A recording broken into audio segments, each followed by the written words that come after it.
Good morning, good evening, good afternoon. Julie from Story A Day here, and I am coming to you from early August 2026, where we are in the midst of all kinds of AI stuff, all kinds of everything just feels up in the air at the moment, doesn't it?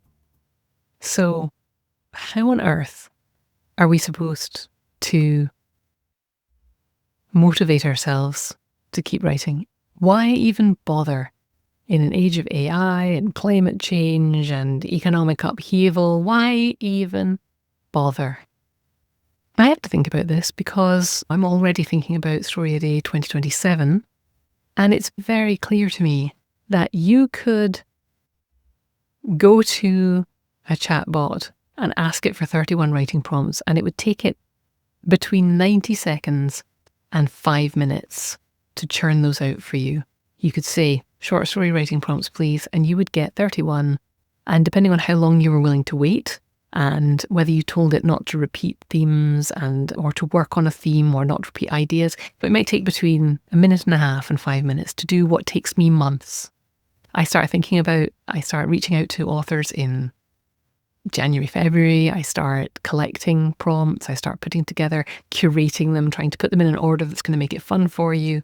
I'm trying to make sure that all of the prompts will help you actually write a short story and not just be a writing exercise. I put it all together. I promote it. I do artwork and social media updates, and I send all the information to all of the authors who are contributing. And it takes me months, admittedly, of part-time work, but I have to think about, is anybody going to show up if all I'm offering is writing prompts? And you know I'm going to do it anyway. You know I'm going to be back, because I do believe that the human curated, the human crafted writing prompts where I can specifically write or ask somebody to write a prompt that is exquisitely tuned to everything we know about short story writing. And I do go to short story writers when I ask for guest prompters. I go to people who understand the art of the short story and who have demonstrated some facility with it through getting published multiple times or winning awards or all of this stuff. You could plug all that into ChatGPT and request what I go out and find. Yeah, you could. I'm going to do it anyway because I think it's valuable. Not so much for you, because you could go and look at 15 years worth of archives on the website, or you could ask an AI to recreate the best of what I've done. It's a useful discipline for me. I enjoy meeting new authors and interacting with them. I really love the community that builds during the challenge and the fact that people are chatting in the comments. It's not a vast community, and I like that. But I think you guys appreciate the hand-rolled flavor of Story A Day. But here we are in this moment where we all have to question, why even bother? It's almost inevitable that we're going to get to a point where AI-written fiction will be fine and it'll be readable. And for a certain mood that you're in and a certain demographic who wants comfort reads that aren't very challenging, or who want something new that's just something different, something that is exquisitely tuned to their existing tastes, probably AI fiction will fill part of that market at some point. I don't think that's something that is avoidable. I'm not saying I like it. And I will always say we need to regulate the companies. We need to regulate the environmental harm. We need to compensate the authors whose work was taken. We need to stop accusing those authors of sounding like AI after the AI was trained on their work. We need to figure this out. And I think there will always be a place for human written stories too. And some people will only read those, and some people won't care. And that's just how we are as humans. So why bother writing if Not everyone's going to want your book. Not everyone wants your book now. Not everyone ever wanted your book. Your book, if it's any good, your stories will not appeal to everyone. And the reward for writing isn't really the feedback you get when something gets published. It's a lovely high when you get an acceptance. It's really exciting when somebody reviews something that you've written and likes it. But that's really rare in the scheme of things. So why bother writing? It's hard. You spend a lot of time looking at your own shortcomings and being aware of what you haven't got right yet, and being aware of how your grasp exceeds your reach. No, that's not right. Your reach exceeds your grasp. That's the one. You're trying to do things that are hard for you. And that's the whole point. That's why writing is rewarding. It's hard. And we're learning. Writing changes you. It's all about the struggle, the striving, the research, the craft, the failure, the resilience to come back, the growth. It's about having a practice that you come back to day after day. Not necessarily every day, but something that is fulfilling for you. It's a personal development course at its finest. Trying to complete a written work will teach you so much about yourself. And sometimes the stuff it teaches us we don't like because it's difficult and emotional, and we don't want to face up to the fact that it's hard, and we go and doom scroll instead. And that never makes us feel better. So we come back to the writing because we know deep down that the struggle is worth it. Sometimes it's a joy, and sometimes it's a struggle. So I'm going to give you my best tip for you to stay motivated and keep writing, even in an age of AI, even in an age where it is difficult to make a living as a writer, which it always has been, by the way. You have to find the grit inside yourself to do this, but that's hard to do if you don't know what success looks like. If you think that you're doing all this hard work just so that you can get a publishing deal, and you're not getting the publishing deal, or you haven't got it yet, how on earth are you going to turn up every day?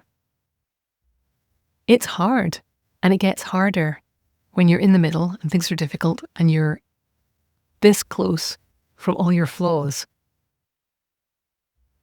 and all the flaws in your writing and all the ways you wish it was better and all the I don't know how to fix this. The only way you get to come back to your desk every day is if some of that feels like you're making successes. And that's why I have been talking about this for 15 years. You have to define success for yourself, not ultimate success. You might have an idea of what that might look like, but you have to say, how am I going to feel successful today in my writing? Now, it helps to connect it to a longer term goal. So you might want to ask the questions in this order. You might want to go, in a few years, why am I doing this? Am I doing it to be published? Is it about supporting myself monetarily from my fiction writing, which is difficult, but not impossible? And if your answers to those things are yes, then your path to writing success is going to include certain tasks that will not be necessary if your answer to those questions of what success looks like, if your answer is something like, I am trying to build a daily practice because I always loved writing and I don't do it enough, and I think I'll enjoy it more if I do it more often, and I think it'll be good for me to show up more often for my writing.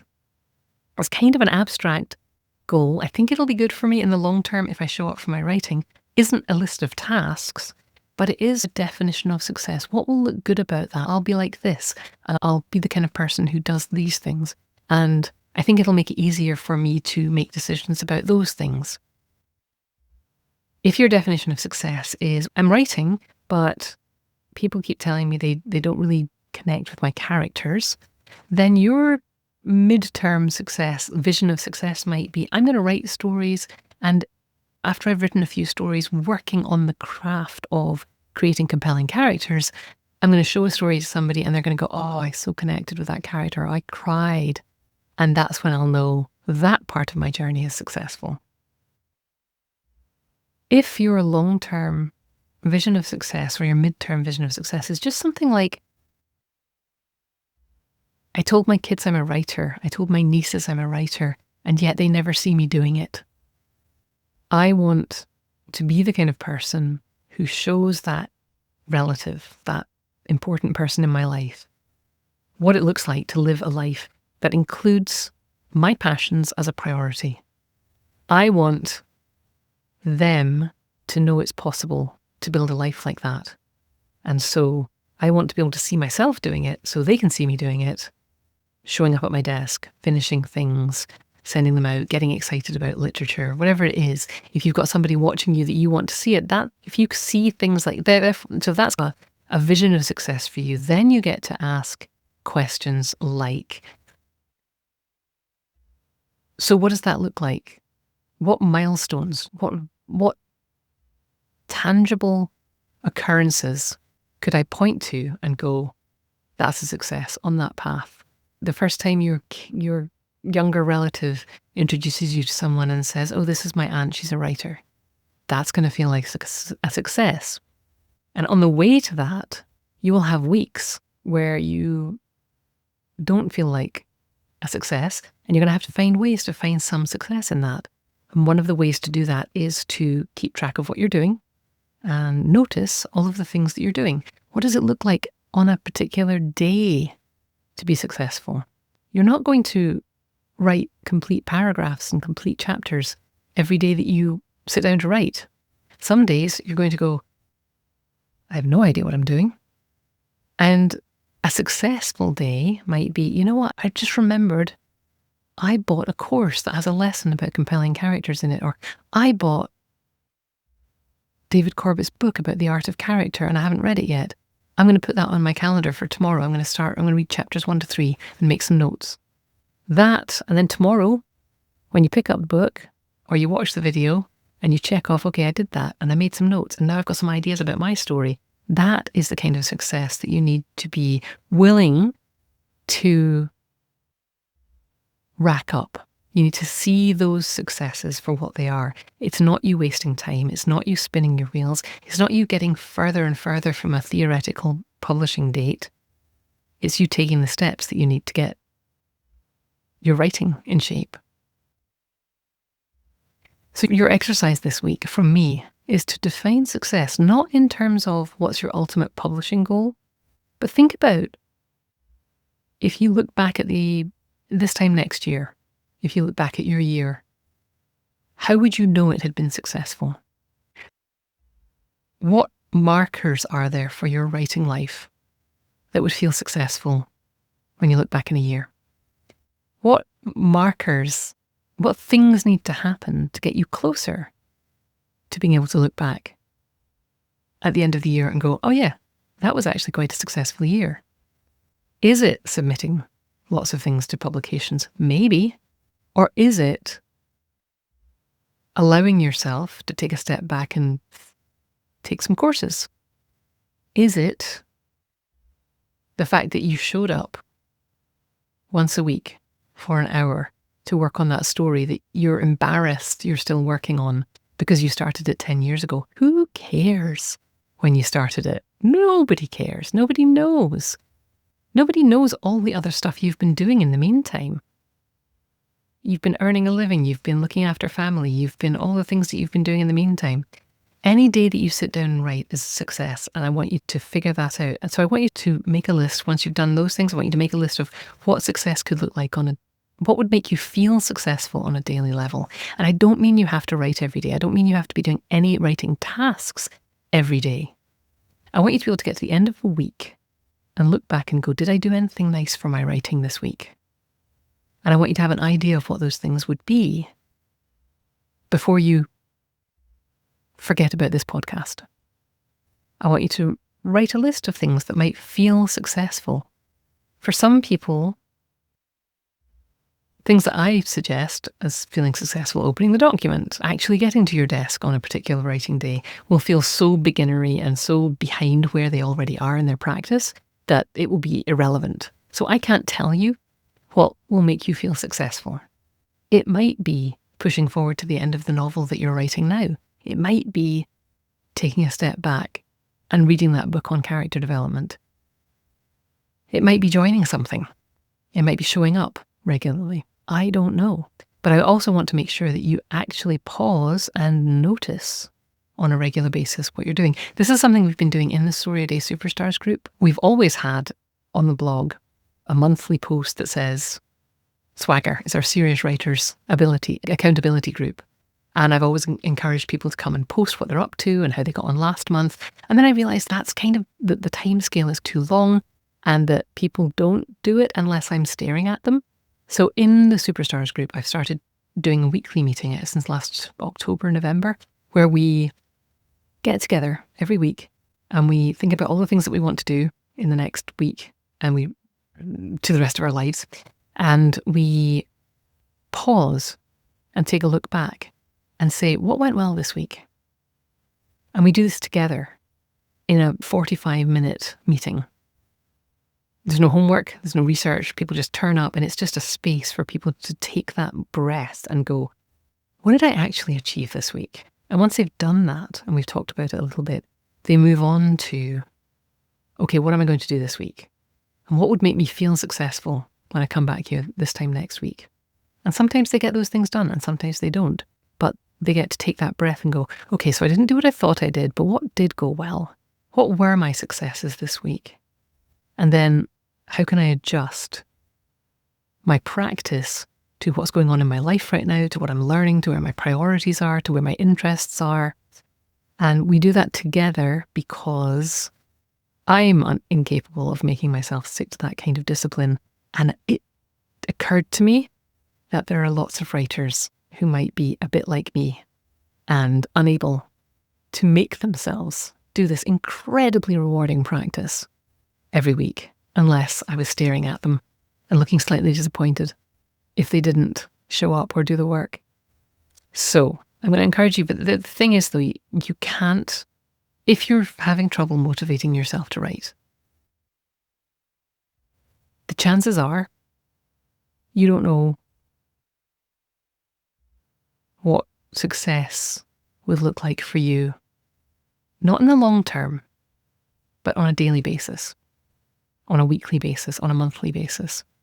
And the chances are you are not pausing to look at everything you did this month, this week, and go, oh, actually, I did show up for my writing 3 days. I did show up for that story once a week for an hour. I did do that over a period of 12 weeks. I'm not hopeless.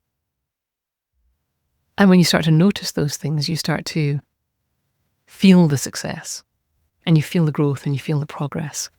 But if you are living to somebody else's definition of success, it's going to be impossible to feel successful. And I know people who are doing this. They've got books published, but they didn't really define what would feel like success to them. They just chased the book deal because that's what everyone says. And yeah, it's nice, it's great. People are reading their stuff, they're getting awards, but they're also out of balance in their life. They feel like they're grinding, they're working 2 full-time jobs because they're earning a living over here and they're writing at night and they're worrying about their health.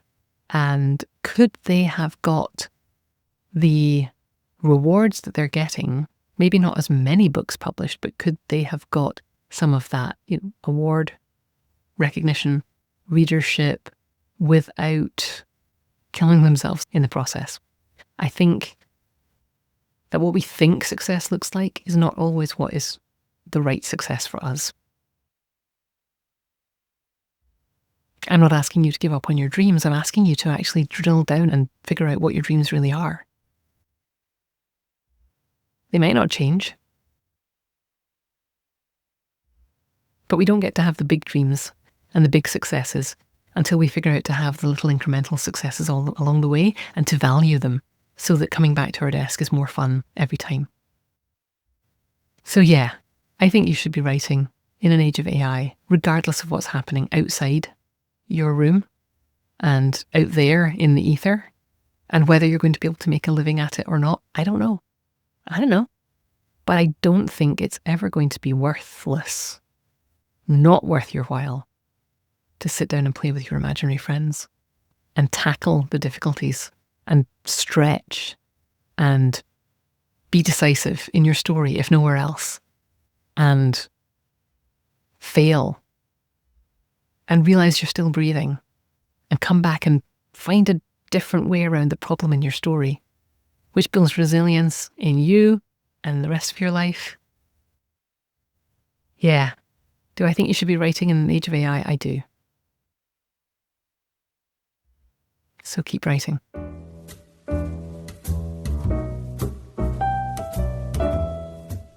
If you want to learn to write, don't read another book or article. Start writing.